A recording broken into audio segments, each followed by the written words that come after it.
السلام علیکم ورحمۃ اللہ وبرکاتہ۔ سامعین محترم، میں ہوں قاری محمد اظہر اور آپ دیکھ رہے ہیں میرا یوٹیوب چینل۔ شہد کے متعلق چند باتیں عرض کروں گا کہ خواب کے اندر شہد کو دیکھنا یا شہد کی مکھیوں کا دیکھنا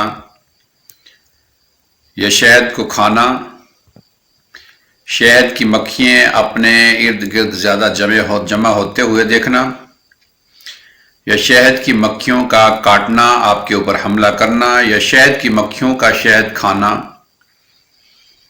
سب سے پہلے یہ سمجھیں کہ شہد کی مکھیاں یا شہد، اس کا تعلق رزق کے ساتھ اور برکات کے ساتھ ہے۔ اگر آپ نے شہد کی مکھیاں دیکھی ہیں یا آپ نے شہد دیکھا ہے تو اللہ رب العزت آپ کے اندر رزق کے اندر برکات عطا فرمائیں گے۔ یہ بہت اچھا خواب ہے۔ اور اگر کسی شادی شدہ مرد نے یہ دیکھا ہے، شہد کی مکھیاں یا شہد دیکھا ہے، تو اللہ رب العزت اس کے رزق کے اندر برکات عطا فرمائیں گے۔ اور اگر کسی عورت نے دیکھا ہے تو اس کے متعلق بھی یہی تعبیر ہے کہ اللہ رب العزت اس کے رزق کے اندر برکات عطا فرمائیں گے اور خوشیاں عطا فرمائیں گے، اور اس کے خاوند کے کاروبار کے اندر رزق کے اندر اللہ رب العزت برکات عطا فرمائیں گے۔ اور اگر کسی نے شہد کی بارش ہوتی ہوئی دیکھی ہے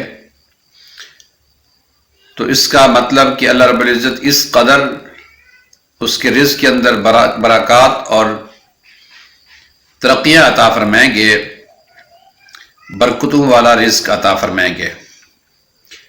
اور اگر کوئی بندہ شہد کھاتا ہے تو اس کا بھی یہی مطلب ہے کہ اللہ رب العزت اس کے رزق کے اندر برکات عطا فرمائیں گے، اور یہ بہت اچھا ہی خواب ہے۔ اگر کوئی بندہ دیکھتا ہے کہ شہد کی مکھیاں جو ہے شہد کھا جاتی ہیں، اور اگر کوئی یہ بھی دیکھتا ہے کہ شہد کی مکھیاں اس کو کاٹ رہی ہیں، تو اس کا مطلب جو ہے وہ اچھا نہیں ہے۔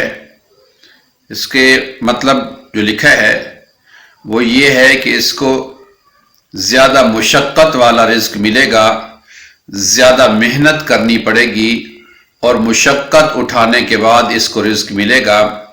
شہد کی مکھیاں دیکھنا، شہد کی بارش ہوتے دیکھنا، شہد کھانا، یہ بہت اچھے خواب ہیں کہ ان کی بہت اچھی تعبیر ہے۔ اور شہد کی مکھیوں کا کاٹنا یا شہد کی مکھیوں کا شہد کھا جانا، اس کی تعبیر اچھی نہیں ہے، اس کے برعکس ہے۔ اگر یہ میری ویڈیو آپ کو اچھی لگے تو مجھے ضرور سپورٹ کریں۔ ملتے ہیں اگلی ویڈیو کے ساتھ۔ السلام علیکم ورحمۃ اللہ وبرکاتہ۔